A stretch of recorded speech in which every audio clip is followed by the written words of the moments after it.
Welcome to the Boiling Point. I'm Ritchie WARE. This is Stephen Taylor. If you have been with us before, welcome back. If you haven't, welcome.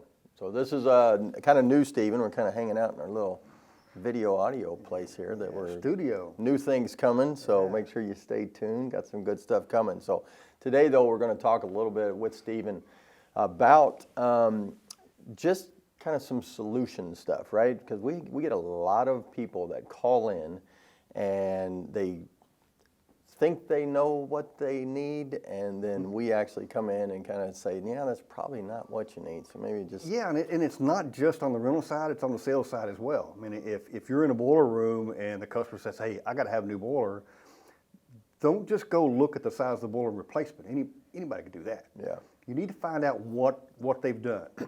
Where did the size of this boiler come from? How long has it been here? What was your load then? Did you have a heating load then? Are you having a heating load now? What's your expansion look like? Just all those things, and that helps on the guys that are going into the boiler room. We run into it on the rental side where the customer will call in and say, hey, I need a 75,000 pound per hour boiler. We can quote them a 75, be happy to. But we would rather ask them questions. Okay, where'd that number come from? Is that an engineering number? Do you look at your boiler? Well, that's what our boiler is. Okay, so what kind of load do you have on it? Never gets out of low fire. Okay, that's interesting. So do you have steam flow meters on it? Yeah, we do. What do they read? Let me look up for you. And if you dig deep enough, you find out very seldom do they ever need the size boiler that they initially come in for, because they're just looking at the nameplate on the boiler and giving that to you. Right. So you may end up renting them a 25,000 pounder, 20,000 pounder when they said they need 75 when they don't. The other thing we run into is that a customer will have multiple boilers and their steam load is 75,000 pounds an hour. Okay, that's your steam load. That's their steam load, okay? 75,000 pounder won't do it because they haven't taken into account that they've been using those boilers to heat up their deaerator system. So if you take 10% away from that, now I'm down to, 67,000 pounds an hour is all I can get to the plant. They're not going to be happy with that. Right. Does it have to do at all with maybe even some of the seasons as well? It is. A lot of that's what, mentioned earlier about the heating loads. A lot of times in the summertime, it's nothing but a process load. In the wintertime, they have a heating load added to it. So we'll have customers that will rent a boiler in August. It's going to be a 6-week job, be over by the middle of September, end of September, before the heating season. So we'll ask them, okay, are you sure this is going to be over? Is there a chance you can go on and get into the heating system? We don't think so, okay, just in case. What's your heating load? That's another 10,000 pounds an hour. So then that 50 is not going to work. You're going to need at least 60. I got to heat up your DA, now I need a 75. So that 50 you asked for, that's not going to work. Right. So you just have to go through those processes and ask them questions. And again, even if you're just replacing the water softener or replace the deaerator, you need to find out what it was sized for originally, what are they doing now, what's their future expansion. Because their plant manager is going to be really unhappy if he asks you to come in and give them the price on a new deaerator. They've got a 40,000 pound deaerator. It'll do fine for their load right now. He didn't bother telling you, you didn't ask, that in 2 years, they're going to double the size of the plant. So that deaerator should have been an 80,000 pound deaerator. Right. In 2 years, when you come back to him and say, well, I got to replace the deaerator, he's not going to be happy because you didn't answer the question. He didn't think to tell you. Yep. But your job is to ask questions and find out exactly what they're going to do, what have they done, where have they been, what are they doing now, where are they going down the road, what's their future expansion, what's their heating loads, all those types of things. And that obviously it can get very costly if you're renting a 75 versus a 25,000 pounder, It is, and we from a rental standpoint, we'd love for them to rent a 75 every time. Sure. But we want to provide a solution for them so that we're the go-to guy. They'll come back the next time and say, hey, the WARE guys really saved me a chunk of money. They didn't have to. They did it because they were doing the right thing. They'll come back again. Just do the right thing every time. We don't have to worry about the business that comes back. Now you're giving away our secrets. It's just the way it's not a secret. Everybody in the business knows that we do the right thing all the time. That's not a secret. You're talking about the boiler, you're talking about the deaerator, but we also get the same thing like if when you're talking about like gas pressure, right? Where somebody's like, we say, what's your gas pressure? They'll let us know. We got to make a I know, and they'll say, we've got 20 pounds of gas pressure, okay? So we need a regulator to reduce from 20 to 8. What they don't bother telling us, if we don't ask, and that's our job to ask, is that they're going to have 75 feet of pipe, 4 90s, two gas cocks to control to shut the isolation valves. We didn't ask them, they didn't tell us. So now, instead of having 20 pounds at our regulator, now they got 16. And we can't stand that 4-pound drop. So we've undersized the gas line, undersized the regulator, and nothing's going to work. So every job you have to ask questions to find all the details that the customer, a lot of times they don't know that you need this information. Right. A lot of times they don't have the information. You've got to dig, either go there and dig or have them dig to get the information. Yeah, yeah. Maybe even on a PRVs. Same thing. It's the same thing. PRV valve. You got to find out exactly what your flows are, how much pipe you've got coming in, how much pipe you've got going out. I mean, a lot of guys will take a steam PRV valve. It's an 1.5-inch valve, so they assume I can run an 1.5-inch line to it, 1.5-inch line out. No.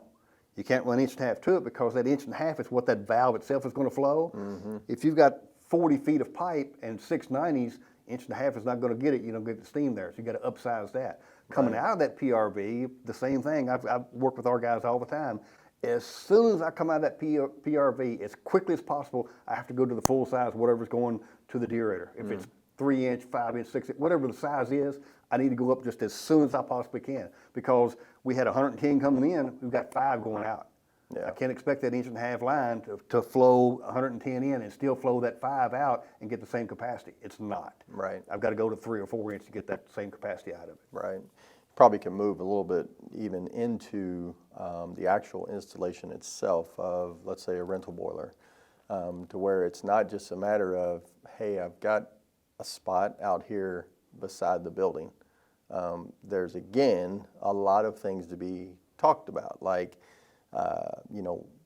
does the boss have an office right next to this, to where, now everything is really noisy that he wasn't ready for, or a tree that is a little too close. Overhead power lines, to where now we're throwing the exhaust off the boiler into these power lines.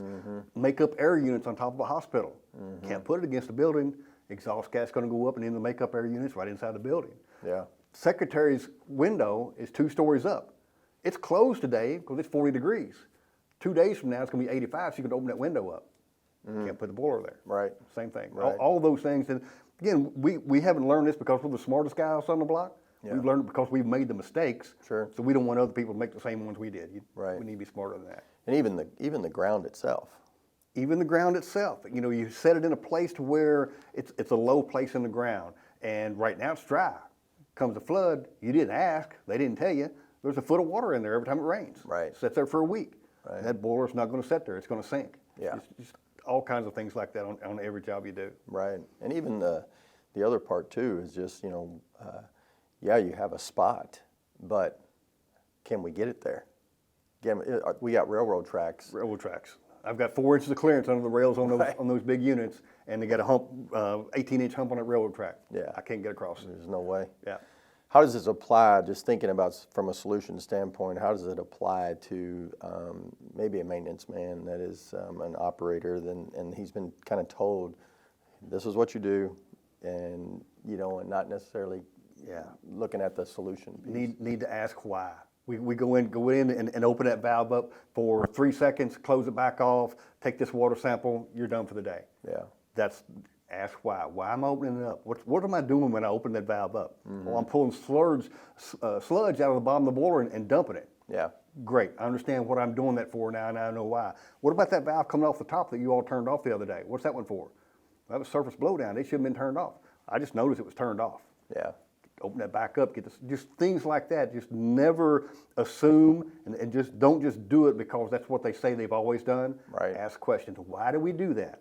Yeah. What's the better way to do it? What's the how can we save money for our company by doing it this way or that way? Yeah. You always have to ask questions. Can we make it safer?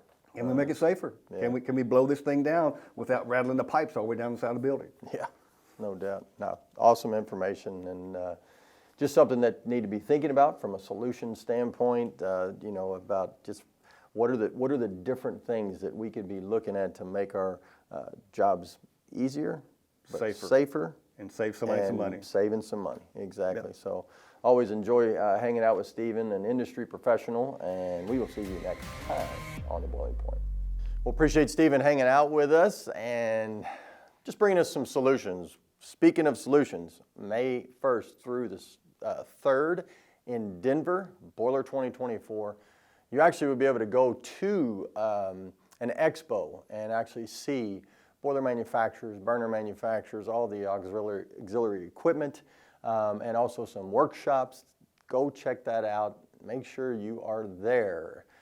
Make sure also like us on Facebook, follow us on Twitter, and as always, we really would appreciate you just sharing our videos.